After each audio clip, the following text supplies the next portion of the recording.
एक उतरता है, बोले कहां है भगवान। उस समय नहीं देखा था कि भगवान देख रहा है, जब पापाचरण कर रहे थे, जब अशुद्ध आचरण कर रहे थे। ये जन्म जन्मांतरों की बात कह रहा हूं।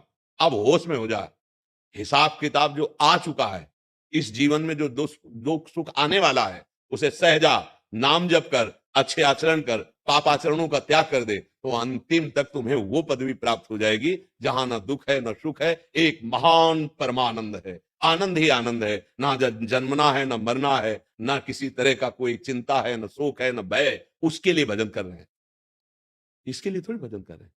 इसको तो नष्ट ही होना, आज नहीं तो कल नष्ट हो जाएगा, बचा पाओगे क्या।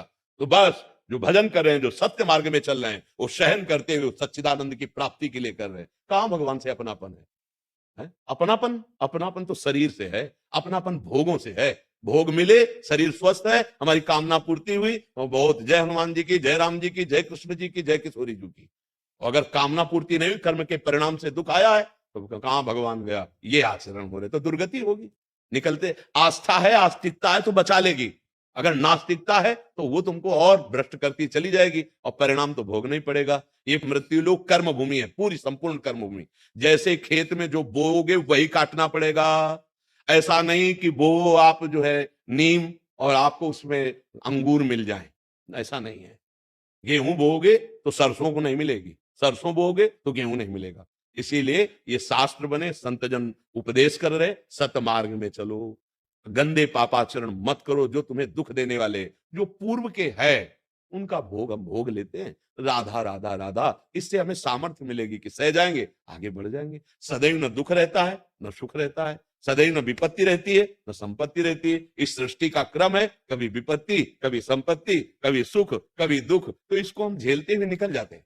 राधा राधा राधा राधा करते हुए चले जाते हैं। क्या भगवान से मांगे ही ना? नहीं मांगिए, पर छूट दे दीजिए कि प्रभु उचित हो तो आप पूर्ण कर देना, और अगर उचित नहीं है तो हे मंगल भवन आप कभी पूर्ण मत करना। और आपकी पूर्ण करोगे तो आपकी जय बोलेंगे, और पूर्ण नहीं करोगे तो भी आपकी जय बोलेंगे। तब तो हमारा माना जाएगा कि हम भगवान पर श्रद्धा रखते हैं, हम भगवान को मानते हैं। हाँ, हमारी बात बन गई तो जय गुरुदेव, बात नहीं बनी तो छवि निकाला फेंक दिया, कोई ताकत नहीं। ताकत को तुम बना, उनकी ताकत तो असीम और अनंत है। अभी कहां अपनी वासनाओं में घूम रहे हो। महाराज जी बहुत बड़े स्तर पे यही मानसिकता है महाराज जी, तो बहुत बड़े स्तर पे फिर महाराज जी। कैसे समझाया जाएगा जब तक आप आस्था नहीं रखोगे, समझोगे नहीं। अरे स्वयं भगवान का राज तिलक हो रहा है सुबह सुबह, और रात्रि में 14 वर्ष का वनवास हो जाता है। ऐसा हो कि भगवान होते रहते जय जय जय जय केवल होती रही है, ऐसा नहीं है। आप पूरे चरित्र पढ़ करके देखो, नंगे पैर 14 वर्ष वन को, और सुबह राज तिलक होना था चक्रवर्ती सम्राट पद में।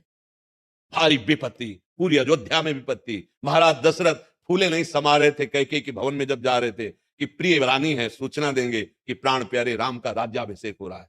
क्या हुआ? प्राण निकल गए भगवान के वियोग में।